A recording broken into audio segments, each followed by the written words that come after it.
Hello and welcome back to the Movie Memo Recaps. Today we are going to recap a 2001 movie titled The Last Castle. Please be advised that there will be spoilers ahead. In the opening scene, we are introduced to a military jail disguised as a castle, overseen by Colonel Winter. While in his office, his subordinates meet Winter, who informs them that a lieutenant general who is in prison will be transported to their prison. This is, of course, a source of pride for Winter because, as jail head, he can personally greet the arrival of the most revered person in the United States military. News of the general's arrival seemed to have circulated among the convicts. Almost all of the prisoners are thrilled to see the general arrive, including a former soldier named Yates, who now works as a bookie among the inmates. Not long after, the much-awaited person arrived, Lieutenant General Eugene Irwin. Irwin was sentenced to 10 years in prison for opting to send U.S. troops on a mission in Burundi, which violated the president's orders resulting in the death of 8 soldiers.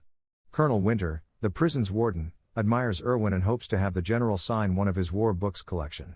While Winter picks up his book, Irwin has a brief talk with one of the prison guards.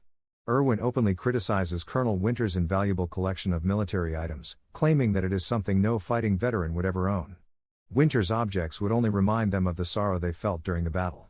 Unbeknownst to Irwin, Winter overheard his comment and got outraged, despite the fact that he had never participated in a war. Winter then refused to ask General Irwin for his signature. When Irwin was about to leave Winter's room, he encountered a prisoner named Aguilar, who saluted the general. But Winter barred Aguilar from paying tribute to Irwin because he was now a prisoner, not a general. The next day, as all of the inmates were out in the field performing their free activities, several of them got into an altercation, resulting in a riot. Irwin watched from the sidelines as the warning siren rang and prison officers attempted to restore order by shooting the inmates who began the riot with rubber bullets. Meanwhile, Colonel Winter was simply monitoring the scenario from his office. During lunchtime, the detainees went to General Irwin and protested about the abuse by Colonel Winter and the prison guards, including the deaths of numerous inmates who were shot dead. The detainees believed that Irwin would at least relay their accusations to his government contacts, who would then take decisive action against Colonel Winter and his soldiers. But Irwin stated that he simply wanted to fulfill his sentence in this prison without becoming engaged with anyone. Aguilar then paid Irwin a visit and saluted him again. Aguilar couldn't help but admire one of the most well-known military heroes in the United States. Irwin and Aguilar then casually discussed the courteous gesture in military history, unaware that Colonel Winter was watching them from a distance. Winter, who was snooty, was instantly concerned by Aguilar's esteem for General Irwin because he was frightened that the inmates would regard Irwin, who was merely a prisoner, with more respect and disdain than him, the prison's leader. To ensure that his acts were not repeated by the other inmates, he ordered Aguilar to stand in the field for 24 hours while paying his respects at the warden's office. Winter even prolonged Aguilar's sentence, despite the fact that it was raining fiercely and the victim was already suffering from the cold. Irwin approached Aguilar and offered him refuge from the rain.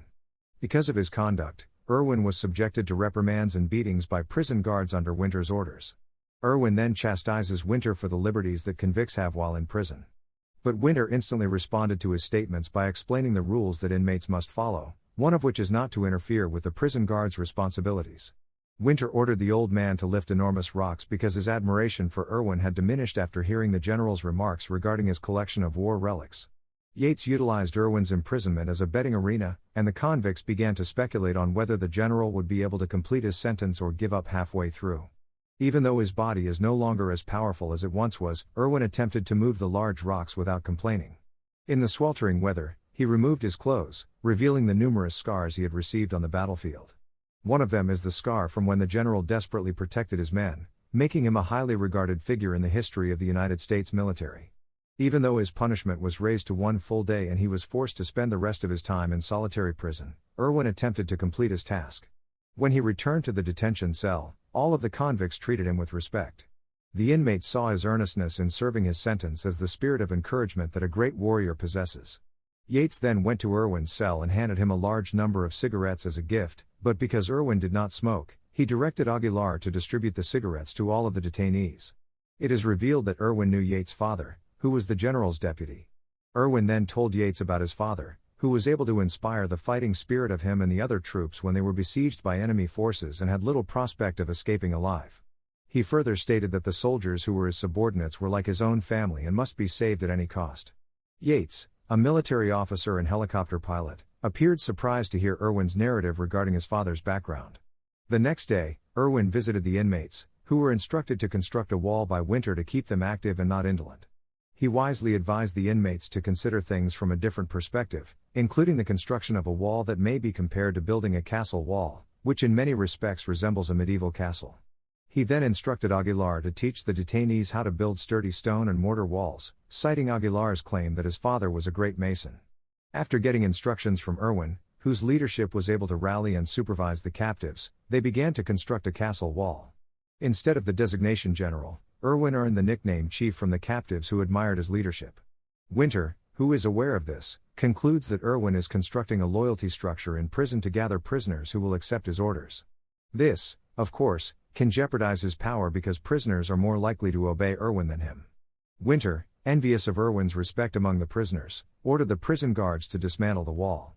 When Aguilar halted a bulldozer, Winter instantly ordered a sniper to fire at the defiant Aguilar. The gunshot killed him quickly. After the barriers were demolished, Irwin and the inmates paid their final respects to Aguilar in the same formation as soldiers killed on the battlefield. Winter later went to Irwin's detention cell and offered him a little bargain in exchange for keeping quiet about the incident that killed Aguilar, but Irwin flatly refused the offer. Even he and the convicts would demand Colonel Winter's resignation since they are believed to have exploited his position to commit unnecessary violence. Knowing that the prison guards would report their behavior to Winter, the inmates began acting like soldiers around Irwin, using code words and gestures. During his visit to the jail, Winter's boss, Brigadier General Wheeler, requested him to uphold his promise when he complained about Irwin's health, which Winter mistook for a hallucination since he saw the prison as a battlefield where Irwin intended to steal his position as warden. Wheeler, who respects Irwin, meets and speaks directly with the general while wearing a star on his shoulder. He listens to Irwin and the other prisoners' complaints about Winter's arbitrary decisions. Wheeler then instructed him to gather credible evidence of Winter's misbehavior so that he might take action against him. Following that, Irwin and some of the inmates closest to him began preparing to topple Winter and remove him from his position as head warden. Yates seems eager to join them. For whatever reason, Yates abandoned Irwin and his soldiers. Winter noticed this and approached Yates, offering him a reduced term in exchange for his cooperation in uncovering Irwin's plans. Yates then accepted his offer. After successfully distracting the prison guards so that they are no longer under surveillance, Irwin announces to all convicts his intention to take over the jail from Winter's leadership.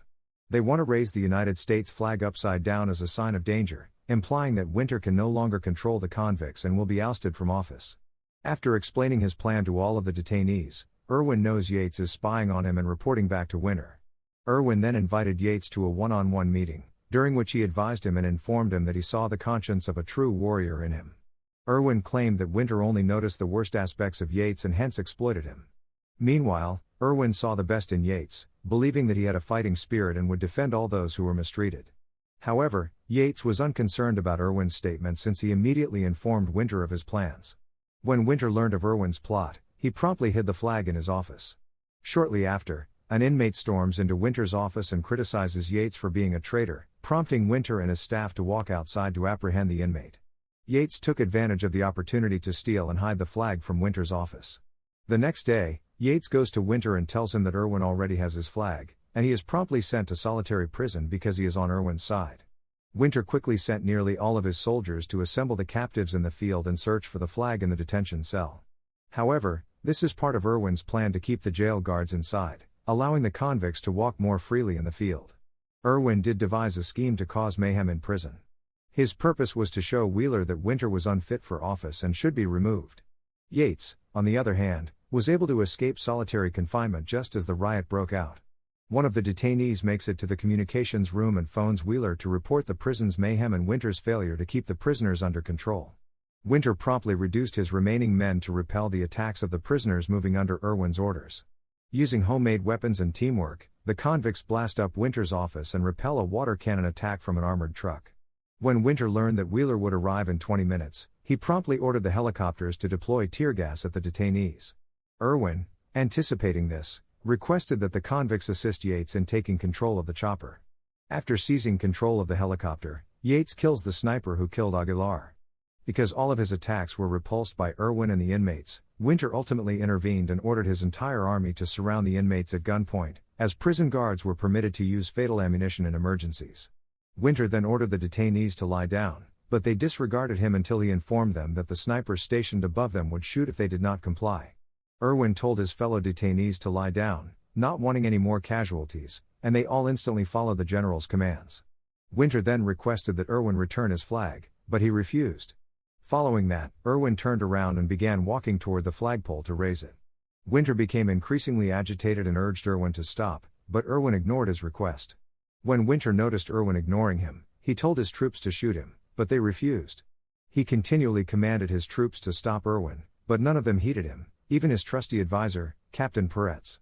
Because no one followed his orders and refused to execute Irwin, Winter took extreme measures, shooting him in the back as he began to raise the flag. Despite his injuries, General Irwin continued to fly the flag till it was at the top. Peretz then apprehended Winter for shooting Irwin.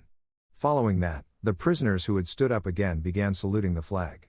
Winter was astonished to discover that Irwin had raised the flag correctly, implying that he had shot him in vain. The movie concludes with flags fluttering over the prison walls as General Wheeler arrives. Colonel Winter was promptly led away handcuffed.